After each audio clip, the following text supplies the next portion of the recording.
भागवत गीता गीता सार अध्याय 1। नमस्कार दोस्तों, भगवत गीता और भगवत गीता का ध्यान पर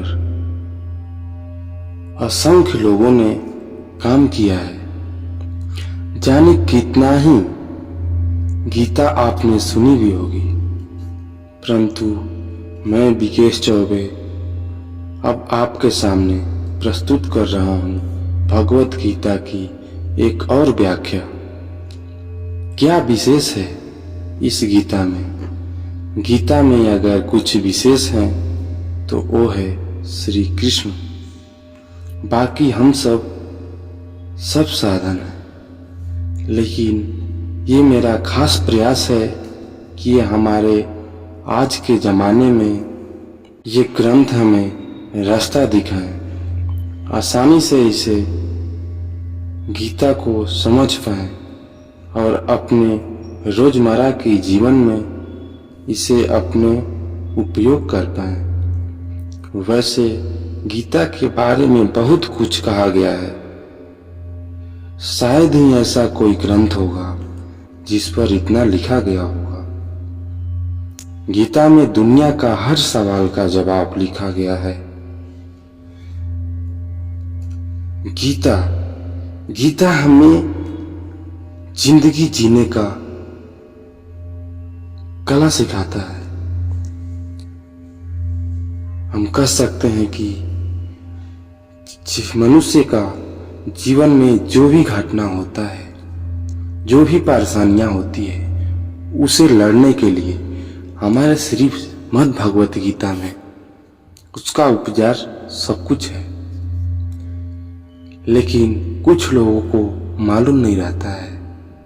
तो आइए ज्यादा देर न करते हुए चलिए यह अध्याय शुरू करते हैं। हाँ, शुरू करने से पहले मैं आपको याद दिलाना चाहूंगा कि अभी तक इस चैनल को सब्सक्राइब नहीं किया है तो कृपया सब्सक्राइब कर लें, ताकि आने वाली वीडियो का नोटिफिकेशन आपको मिल सके और आपके जिंदगी में कुछ अच्छा सुनने को मिलता रहे। और हमारा प्रयास ऐसा ही जारी रहेगा। तो चलिए शुरू करते हैं। 1, अर्जुन विषाद योग। दोस्तों, आज हम श्रीमद् भगवत गीता के प्रथम अध्याय अर्जुन विषाद योग के बारे में समझेंगे। इस अध्याय की सबसे पहले धृतराष्ट्र से शुरू होती है और वे अपने सवाल संजय से पूछते हैं कि युद्ध में क्या क्या हो रहा है। उनका पुत्र दुर्योधन और उनकी सेना क्या कर रही है, और इसी के साथ पांडु पुत्रों की सेना क्या कर रही है।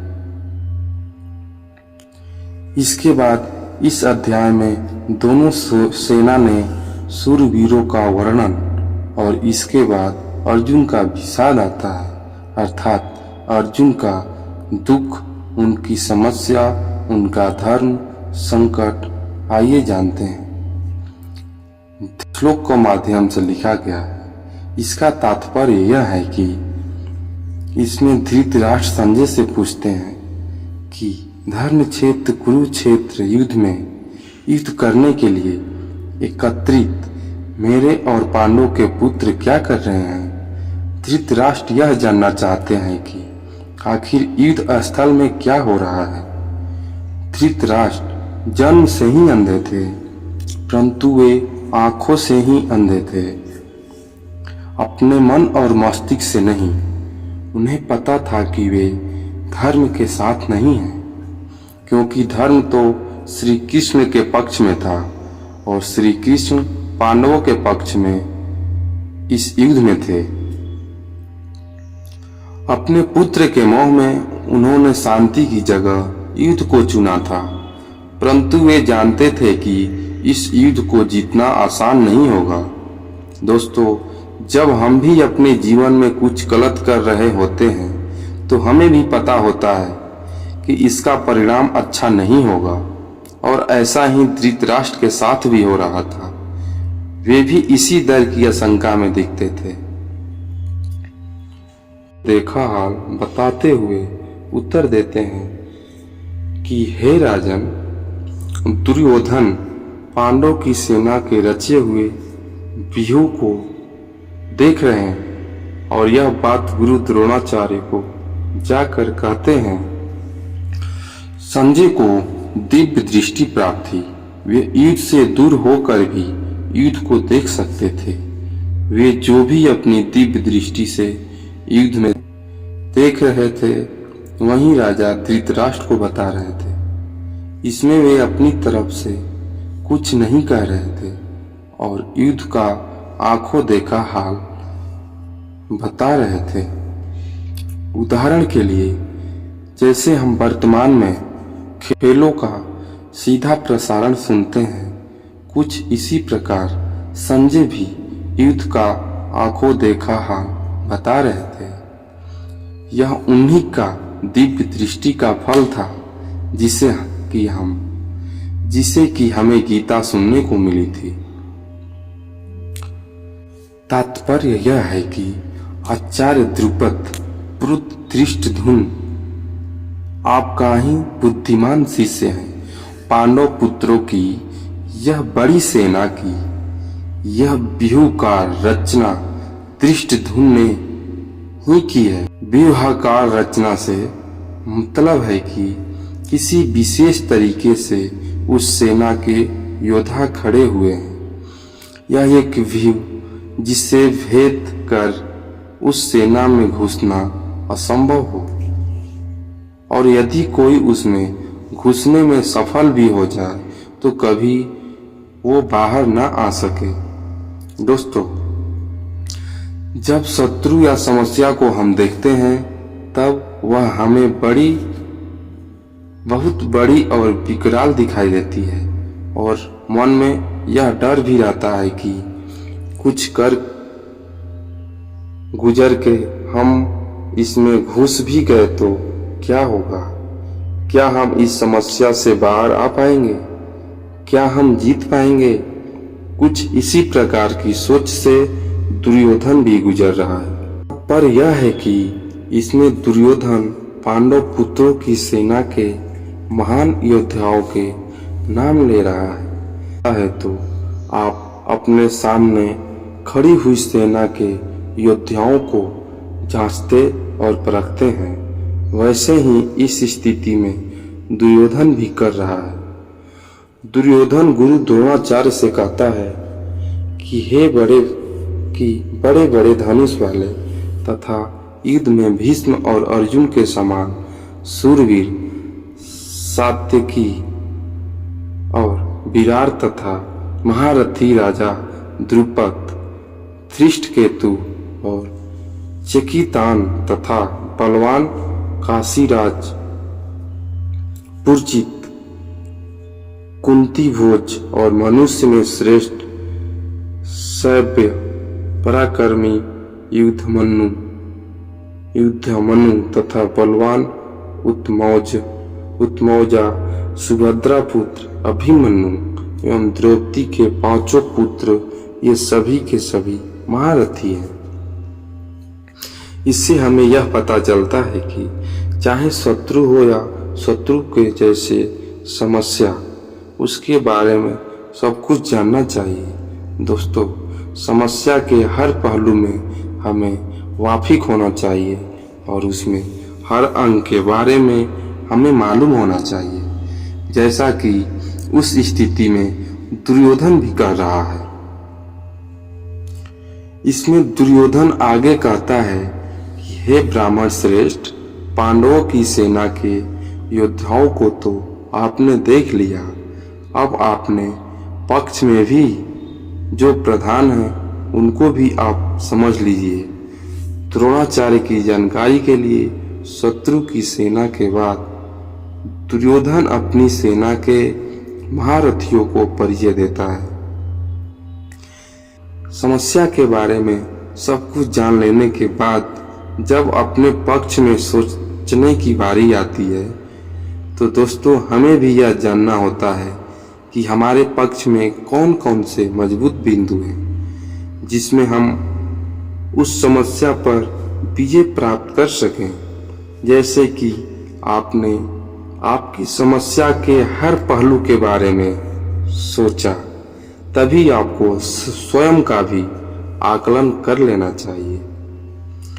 सबसे पहले आप द्रोणाचार्य और भीष्म पितामह तथा कर्ण और संग्राम विजयी कृपाचार्य तथा वैसे ही अश्वत्थामा विकर्ण और सोमदत्त का पुत्र भूरिश्रवा के बारे में जान लीजिए।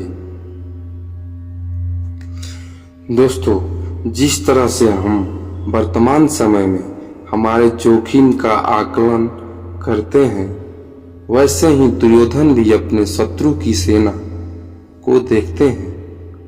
दोनों सेनाओं के योद्धाओं की बातें करते हुए आगे होने वाले युद्ध के लिए तैयार हो रहे हैं। चुनौती को हर तरीके से समझकर उससे विजय प्राप्त की जा सकती है। हमें चुनौती को इतने अच्छे से जान लेना चाहिए कि जब हम उससे लड़ने जाएं तो कुछ नए जैसा न लगे।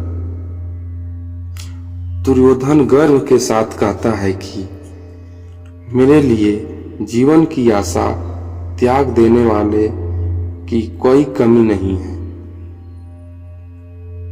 इतना ही नहीं, ये शूरवीर अनेक प्रकार के शस्त्र अस्त्र से सुसज्जित है और सब के सब युद्ध में चतुर है।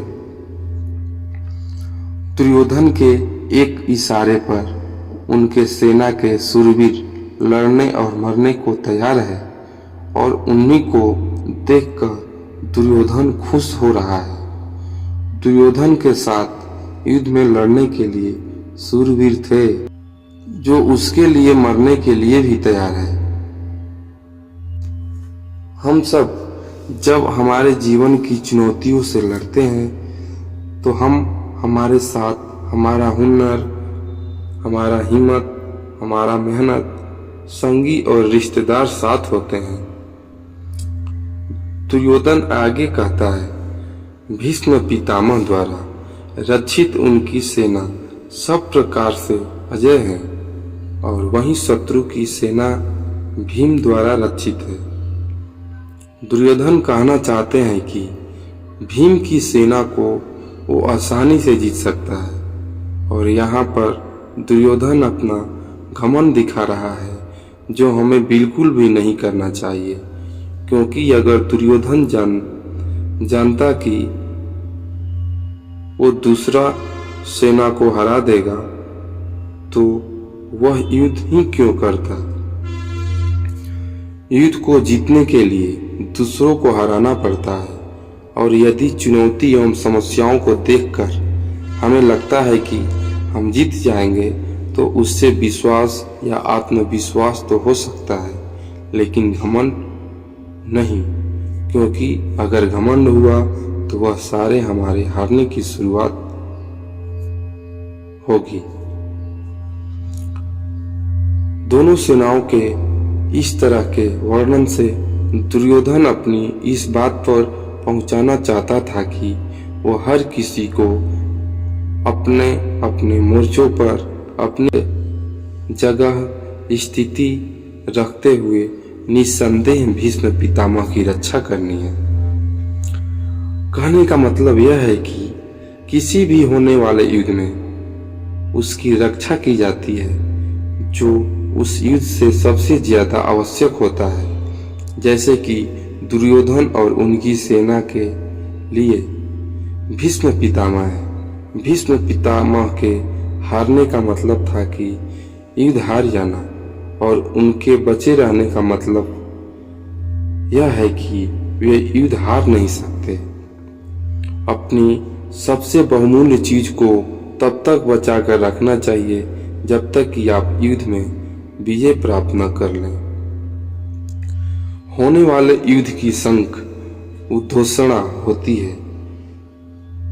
कौरवों में सबसे वृद्ध सबसे प्रतापी भीष्म पितामह ने उच्च स्वरों में सिंह की दहाड़ के समान गरज कर ऐसा शंख बजाया कि दुर्योधन के हृदय में हर्ष उत्पन्न हो गया।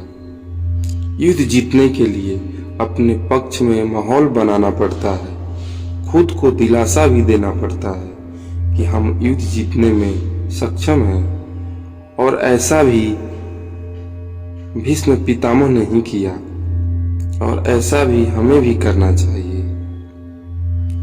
युद्ध भयंकर होते हैं और यह इतिहास के सबसे भयंकर युद्ध का आरंभ था। भीष्म पितामह के शंख के पश्चात नगाड़े तथा ढोल, मृदंग और नरसिंगे आदि बाजे एक जैसा बजने लगे। इन बाजों का नाद संगीतमय नहीं, बहुत ही डरावना था। दोस्तों, युद्ध मनोरंजक नहीं होते हैं, इसलिए यदि युद्ध का निर्णय जो ले लिया जाता है तो उसमें फिर जो भी स्वीकार हो उसे कर लेना पड़ता है। हर युद्ध, हर चुनौती अपने अपने किस्म के हालात लेकर आती है। उन्हीं हालात के आधार पर हमें तैयारियां करना पड़ती है। अब बारी पांडव पुत्रों की थी और उनकी सेना की शंखनाद की और सफेद घोड़ों से युक्त उत्तम रथ में बैठे हुए श्री कृष्ण और अर्जुन ने भी अपने अपने अलौकिक शंख बजाए। युद्ध में जब तैयारियां होती है तो वह दोनों तरफ से होती है और हर पक्ष अपनी अपनी विजय की आशा में अपनी सेना को भरोसा देता है। वर्तमान समय में हम अगर शंख बजाने की उपमा के बारे में सोचें तो यह हो सकता है कि हम कुछ भी ऐसा कर सकते हैं जो हमें प्रोत्साहित कर सकती है। श्री कृष्ण के शंख का नाम पज्योजन्य है, अर्जुन के शंख का नाम देवदत्त है और भयानक कर्म वाले भयानक भीमसेन ने अपना प्रोटंड नामक महाशंख बजाया। अपने जीवन में इसी तरह से हम भी अपनी चुनौतियों में आगे बढ़ने के लिए अपनी प्रेरणा चुन सकते हैं।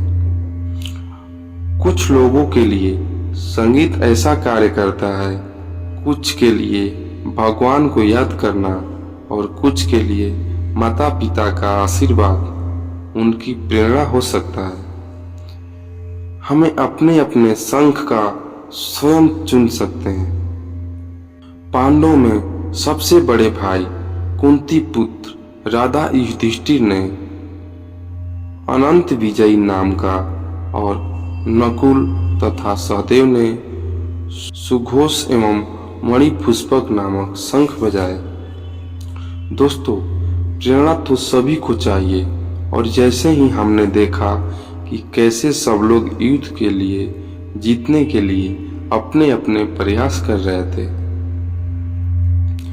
हर शंख की अलग अलग ध्वनि अपना एक अलग अलग अस्तित्व, युद्ध को हर योद्धा अपनी उपस्थिति दर्ज कर रहा है। श्रेष्ठ धनुष वाले काशीराज और महारथी शिखंडी एवं धृष्टद्युम्न तथा राजा विराट और अजय सात्विक, राजा द्रुपद एवं द्रौपदी के पांचों पुत्र और बड़ी भुजाओं वाले सुभद्रा पुत्र अभिमन्यु संजय धृतराष्ट्र को बताते हैं कि हे राजन, सबने अपनी अपनी ओर से अपने अपने शंख बजा दिए। दोस्तों, महाभारत का युद्ध ऐसा था कि इसमें हर बड़ा योद्धा भाग ले रहा था और ऐसे मौके का कोई कैसे छोड़ सकता था। इसमें हमारे लिए ध्यान देने की बात यह है कि सच्चा योद्धा वही है जो युद्ध के लिए तत्पर रहे।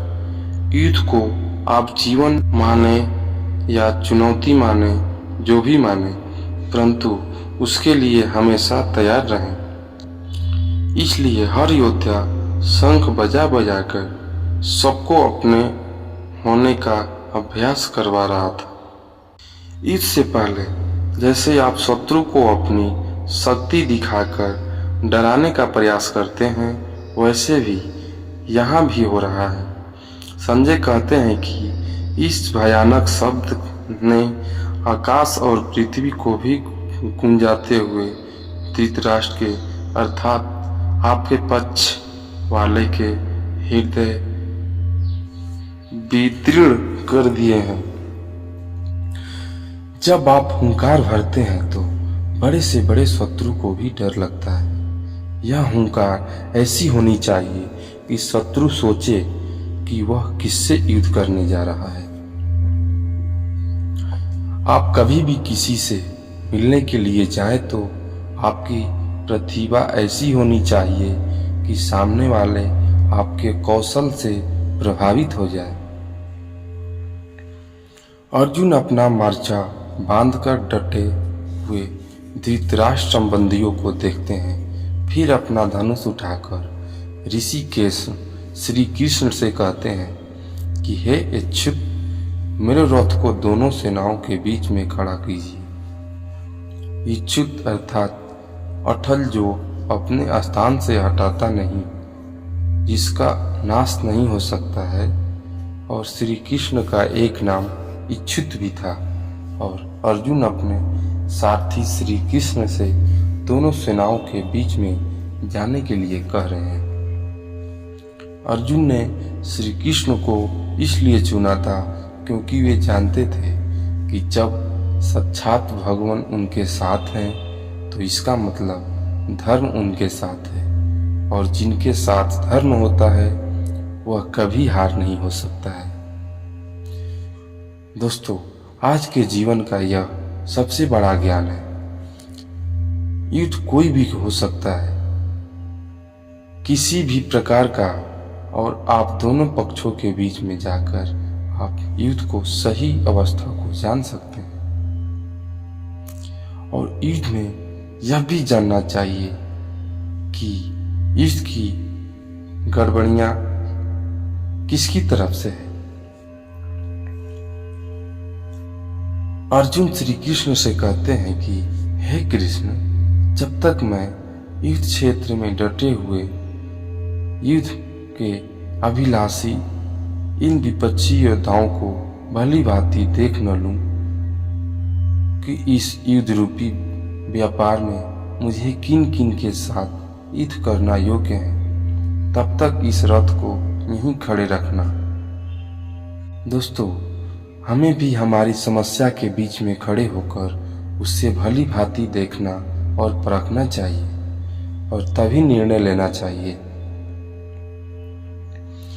अर्जुन दुर्योधन को दुर्बुद्धि बता रहे हैं, क्योंकि दुर्योधन के हट के चलते यह युद्ध हुआ, और दुर्योधन का साथ देने जितने भी राजा आए हैं उन्हें अर्जुन युद्ध स्थल के बीच में खड़े होकर देखना चाहते हैं। दोस्तों, यह जरूरी नहीं कि आपका शत्रु सही हो, यह भी हो सकता है कि उसने गलत तरीके अपना के आपको युद्ध में उछलना चाहा हो। जैसा कि महाभारत में भी ऐसा ही हुआ।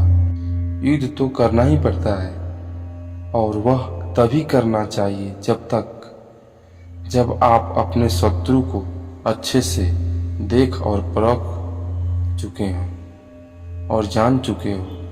इसलिए अर्जुन श्री कृष्ण से दोनों सेनाओं के बीच रथ को ले जाने के लिए कहते हैं। संजय अपना आंखों देखा हाल बताते हैं। हे धृतराष्ट्र, जैसा कि अर्जुन ने कहा था, श्री कृष्ण ने दोनों सेनाओं के बीच में भीष्म पितामह और द्रोणाचार्य के सामने तथा संपूर्ण राजाओं के सामने रथ को खड़ा करके इस प्रकार कहा, हे पार्थ, युद्ध के लिए जुटे हुए इन कौरवों को देखो। दोस्तों, पार्थ का ही नाम था वहीं अर्जुन को शंका में बस घिरने ही वाले हैं और हम सब भी पार्थ हो सकते हैं। और यदि हम कभी अपने आप को शंका में घिरा पाते हैं तो सहायता के लिए भगवान श्री कृष्ण भी दूर नहीं होते हैं और न ही उनकी गीता दूर होती है। कुंती का एक नाम पृथा भी था। पृथा पुत्र अर्थात कुंती पुत्र पार्थ दोनों ही सेना के मध्य में उपस्थित ताऊ, चाचा, दादा, परदादा, गुरु, मम्मा, भाइयों, पुत्रों और पोतों को देख रहे हैं। इसलिए महाभारत को धर्म युद्ध कहा गया है, एक ऐसा युद्ध जो धर्म के लिए कहा गया था। और इस युद्ध का एक बड़ा परिवार दो हिस्सों में बट गया था। आधे संगे संबंधी इस तरफ और आधे दूसरी तरफ। हर किसी को फैसला करना था कि वह युद्ध में किसका साथ देना चाहता है, कौरवों को या पांडवों का। इन सब संगे संबंधियों के साथ साथ अपने मित्रों को, ससुरों को, सुहरों को देख रहे हैं, विचार कर रहे हैं। पूरा जीवन अपने भाइयों और धृतराष्ट्र पुत्रों के साथ बिताया।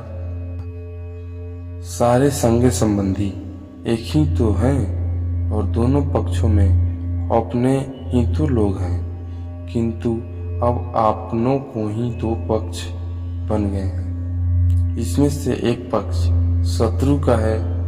हर किसी से अर्जुन का शत्रुता नहीं थी, परंतु वो सब इस युद्ध में अर्जुन के शत्रु थे और उन्हें उनके साथ एक युद्ध में लड़ना होगा। अपने करीबी एकदम अर्जुन के सामने खड़े थे, परंतु शत्रु पक्ष में उन उपस्थित संपूर्ण बंधुओं को देखकर वे कुंती पुत्र अर्जुन अत्यंत करुणा से युक्त होकर शोक करते हुए श्री कृष्ण से कह रहे हैं। और दोस्तों, यहीं से अर्जुन का विषाद का आरंभ होता है, जिसके लिए संपूर्ण गीता की रचना हुई। और गीता श्री कृष्ण को अर्जुन के मार्गदर्शन के लिए एक ऐसी रचना करनी पड़ी जो कि हमेशा हमेशा के लिए हर किसी को सही राह में चलने के लिए प्रेरित करती है और आगे भी प्रेरित करती रहेगी। युद्ध की बात करना आसान होता है, युद्ध करना कठिन होता है और ऐसा ही अर्जुन के साथ हुआ। और दोस्तों, ऐसा ही हम सब के साथ भी होता है और इसी का समाधान हमें भगवान श्री कृष्ण के द्वारा गीता में प्राप्त होता है।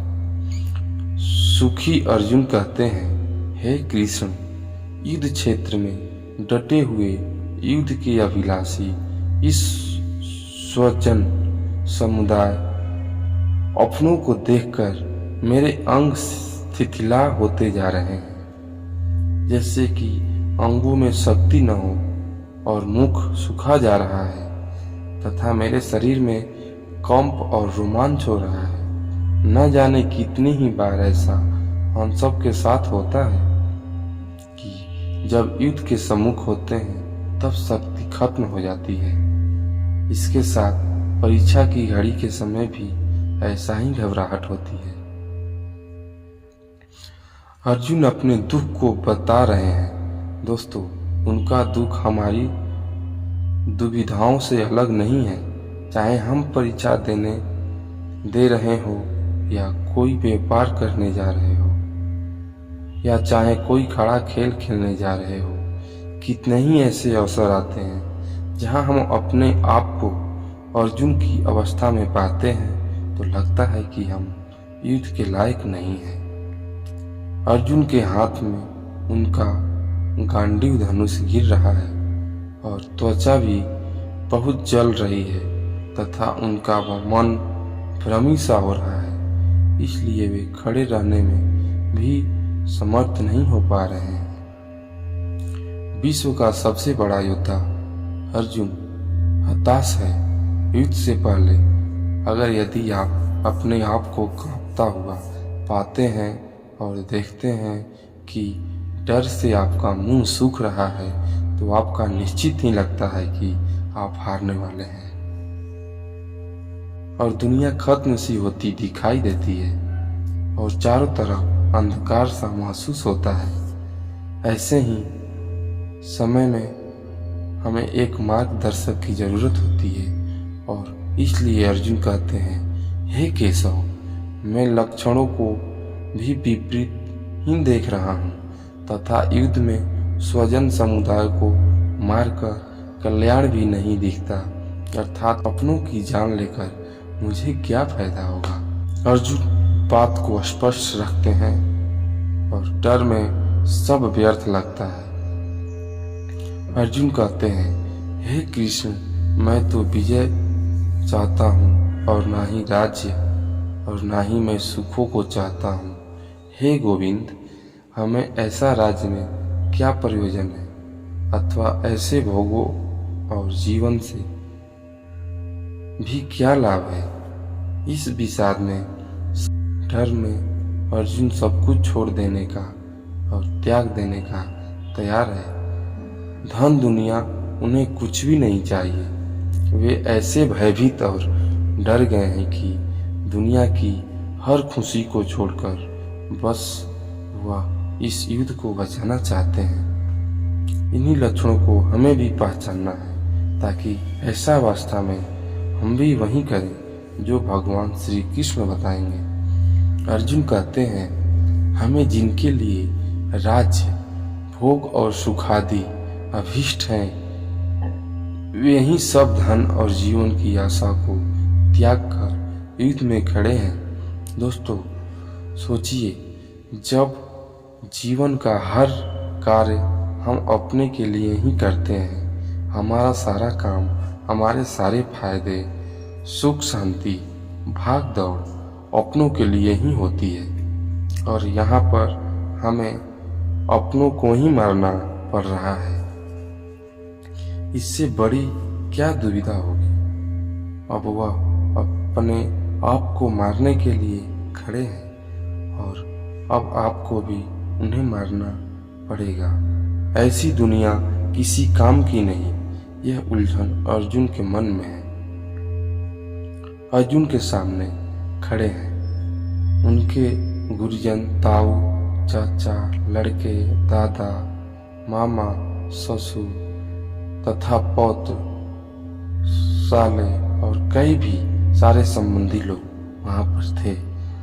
अर्जुन अपने हर संबंधी को करीब से पहचान रहे हैं और पहचान के उन्हें बता भी रहे हैं। अगर आप युद्ध करने का निर्णय लेते हैं तो क्या आप कर सकते हैं कि मैं इस शत्रु को मारूंगा, उसे नहीं। युद्ध में तो हर कोई एक सैनिक होता है और यदि वो शत्रु पक्ष से है तो उसे मारना ही है। यही दुविधा अर्जुन की है जो वे बता रहे हैं। हे मधुसूदन, मेरे मारने पर अथवा तीनों लोकों के राजा के लिए भी है, तीनों लोकों के राजा के लिए भी मैं इन सब को मारना नहीं चाहता। फिर पृथ्वी के लिए तो कहना ही क्या है। देखा दोस्तों, उन लोगों को राज्य भी अर्जुन को नहीं चाहिए और इन सब के लिए उन्हें उनके अपनों का वध करना पड़ता है, तो यह सब उन्हें नहीं चाहिए। दोस्तों, जीवन में कई बार ऐसी घड़ी आती है जब हमें जो सबसे प्रिय होता है उसका त्याग करना पड़ता है, क्योंकि हमें अपने ध्येय की ओर बढ़ना पड़ता है और अगर हम ऐसा करते हैं तो हमें ध्येय की प्राप्ति होती है। तब क्या हम अपनी सबसे प्यारी चीज को छोड़ सकते हैं? अर्जुन आगे कहते हैं, हे जनार्दन, धृतराष्ट्र के पुत्र को मारकर हमें क्या प्रसन्नता होगी? इन अत्यातियों को मारकर तो हमें तो पाप ही मिलेगा ना। शत्रु पक्ष में चाहे आतताई बुरे लोग ही क्यों न हो, लेकिन तो अपनों को मारकर और अपनों को दुख देकर केवल पाप ही लग सकता है, पुण्य तो नहीं। यह कुरुपुत्रों के लालच का ही परिणाम था कि भाई भाई आमने सामने थे। दोस्तों, लालच से कभी किसी का भला नहीं होता है और महाभारत में भी नहीं हुआ था। एक पक्ष तो जीतना था तथा दूसरे पक्ष को मारना था। क्या अपने परिवार को मारकर आपको सुख मिल सकता है? इसलिए महाभारत को धर्म युद्ध कहा जाता है। जब ऐसा धर्म संकट हो तो क्या करें? अर्जुन पूछते हैं, हे माधव, अपने ही बांधव और धृतराष्ट्र पुत्रों को मारने के लिए हम योग्य नहीं हैं, क्योंकि अपने ही कुटुंब को मारकर हम कैसे सुखी होंगे। दोस्तों, जब भी कभी भी आपके सामने ऐसी परिस्थिति आए जिसमें लालच की वजह से बंटवारा हो रहा हो या झगड़ा हो रहा हो, तो ठंडे दिमाग से अर्जुन की ऐसी हालात के बारे में सोचिएगा और देखिएगा कि दुनिया का सबसे बड़ा युद्ध करके किसी को क्या प्राप्त हुआ। आपका शत्रु किसी भी पाप को करने के लिए तैयार है, परंतु आप समझते हैं कि जो गलत, वो अनुचित है, वो नहीं करना चाहिए। इन दोनों श्लोकों में अर्जुन ने इसी दुविधा को बताया है।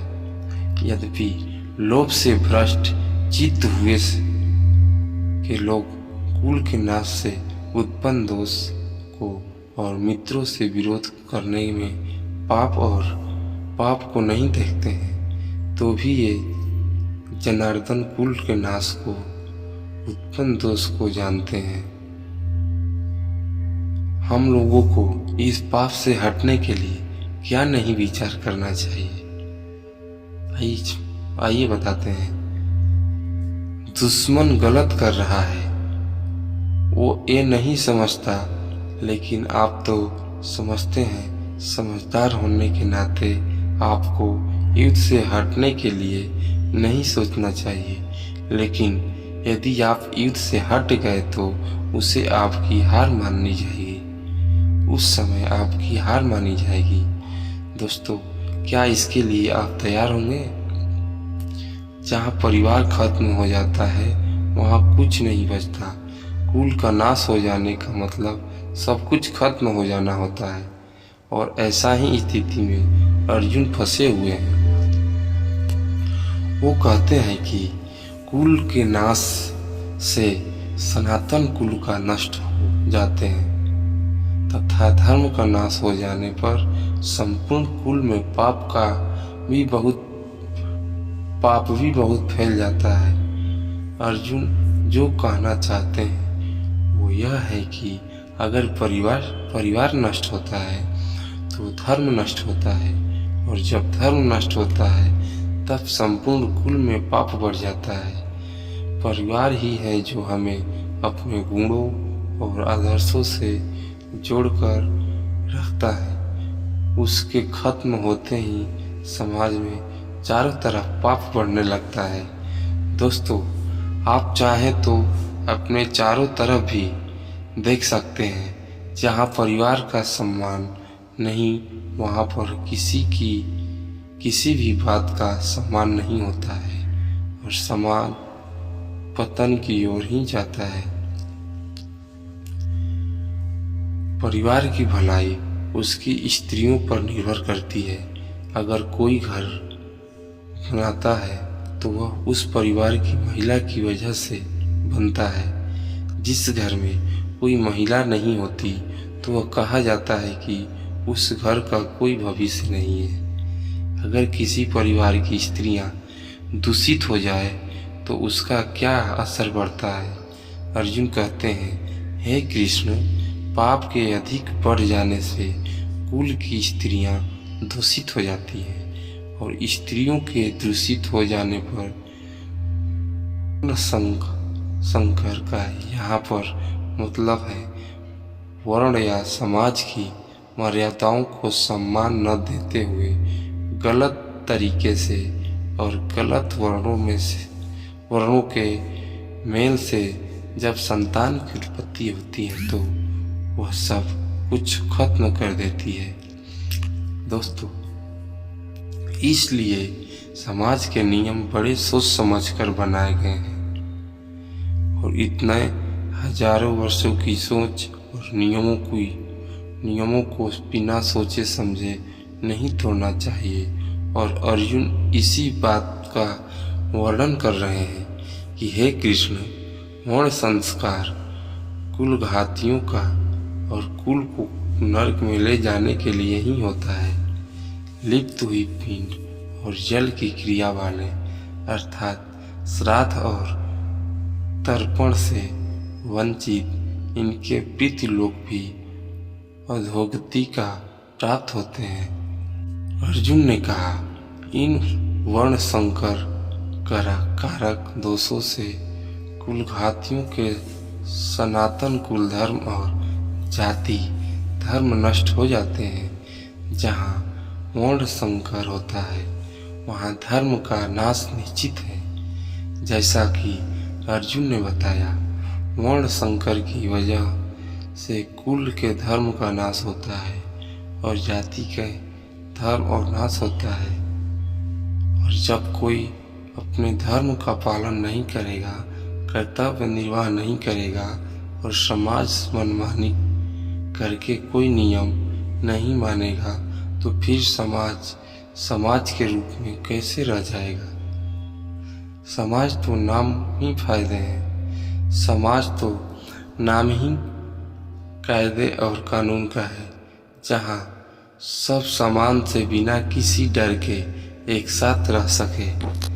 हे जनार्दन, जिनका कुल धर्म नष्ट हो गया है, ऐसे मनुष्यों को अनिश्चित काल तक नरक में वास होता है, ऐसा हम सुनते आए हैं। दोस्तों, महाभारत के समय कुल की साम्यता इतनी थी कि जब किसी कुल का नाश हो जाता था तो यह मान लिया जाता था कि अब ये केवल नरक में ही रहेगा। इसलिए कुल की रक्षा करना, उसके सम्मान को बचाना, उसका नाम करना इतनी बड़ी बात मानी जाती थी। अर्जुन ही नहीं, ऐसा हम भी सुनते आए हैं कि जो धर्म का कुल का सम्मान नहीं करते वे सीधे नरक हो जाते हैं। इसे आप ऐसा भी मान सकते हैं कि जहाँ धर्म नहीं होता वह जगह अपने आप ही नरक बन जाता है। और आप अपने चारों तरफ देख सकते हैं, ऐसी कई जगह आपको देखने के लिए मिल जाएगी। अर्जुन आगे स्वयं को दोष दे रहे हैं। हम लोग बुद्धिमान होते हुए भी पाप करने को तैयार हो गए हैं और राज्य और भोग की लालच में स्वजनों को मारने के लिए भी अद्धत हो गए हैं। दोस्तों, दुर्योधन जैसा भी है, उसने जो भी निर्णय लिया, परंतु अर्जुन और उसकी सेना तो समझदार है। क्या ऐसे उनके लिए ठीक है? बेवकूफ का पाप शायद माफ भी हो जाए, लेकिन बुद्धिमान से बहुत कुछ की उम्मीद की जाती है। तो क्या समझदार यदि युद्ध के लिए तैयार हो जाता है तो उसकी गलती की माफ़ी मिलेगी? अर्जुन को लगता है कि माफ़ी नहीं मिलेगी। आंख बंद करके अपनों के बारे में सोचिए जो आपको बहुत पसंद और जिसकी गोद में आप लोग खेले हों, जिसके साथ आप खेले हों, चाहे वो बड़ा हो या छोटा हो। क्यों आप उसे मार पाएंगे? इससे अच्छा तो आपको लगेगा कि उसके हाथों पर स्वयं ही मारा जाए। यही बात अर्जुन कहते हैं। यदि मुझे शस्त्र रहित एवं सम्मान न करने वालों को शस्त्र हाथ में लिए हुए धृतराष्ट्र के पुत्र रण में मार डाले तो वह मरना भी मेरे लिए अधिक कल्याणकारी होगा। संजय जो धृतराष्ट्र को इस महान युद्ध का वर्णन दे रहे हैं वो बताते हैं, हे धृतराष्ट्र, रणभूमि में शोक से उद्दीत मन वाले अर्जुन बाण के साथ धनुष को त्याग कर रथ के पीछे हिस्से में बैठ गए हैं। दोस्तों, यह था गीता का पहला अध्याय, अर्जुन विषाद योग। इसमें अर्जुन के दुख के होने की, उसके मन में शंका उत्पन्न होने की और यही बातें हमारे सामने मुखर होकर आती हैं। इसके अगले अध्याय में भगवान श्री कृष्ण और अर्जुन के दुख का शंका का कैसे भली भांति उत्तर देते हैं वह जानेंगे। तब तक के लिए हमारे साथ तो इसे लाइक करें और शेयर करें। अगर अभी तक मेरे चैनल को सब्सक्राइब नहीं किया है तो कृपया सब्सक्राइब करें ताकि आने वाले वीडियो की नोटिफिकेशन आपको मिल सके। इतना ही कहकर मैं अपने वाणी को विराम देता हूँ। जय श्री कृष्ण। आपका दिन शुभ हो।